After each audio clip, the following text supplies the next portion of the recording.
On my memo tonight, how to make 11 million shillings in 2 years.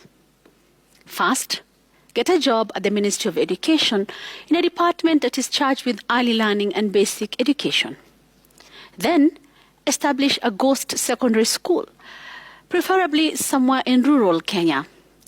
Let's call it Mundeku Secondary School in Huisero, perhaps. Think of the appropriate number of students you need, of course, depending on how much money you want to make. And then proceed to allocate capitation funds meant for the free day secondary school program. How is this done? By manipulating funds so that cash is deposited in a bank account purportedly for the non-existent school. Are we together so far? Good. Now add the school name in all the payment records and then always insert your personal bank account number against the ghost school so that you can process the payment. If you successfully do this, sit back, relax, and watch the money rolling in.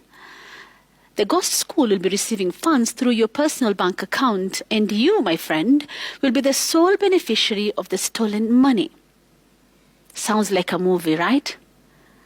Well, folks, this is a true story involving one Momanyi Charo, an employee of the Ministry of Education, who over a period of 2 years used his position in the ministry to divert funds meant for a non-existent school to his personal bank account.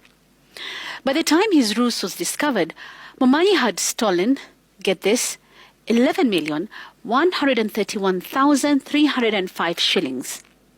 He had already spent some of the money purchasing land and vehicles. You see, Momanyi was a clerical officer whose duty was to enter data from forms submitted by sub-county education directors.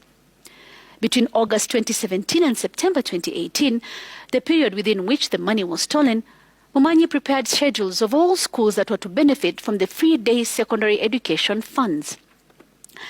Now, I find it interesting that for close to 2 years, no one detected the blatant theft or even bothered to check whether this school or any others that were receiving funds existed, or whether the money being sent to the schools was being used appropriately, or whether these funds were making any differences at all in terms of delivering quality education to its students.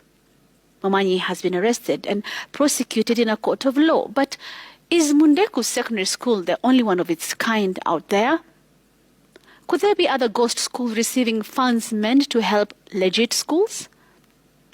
Authorities need to be more vigilant and make checks just to see how things are on the ground. Kwani huenda kwa ground, mambo ni tofauti. And that is my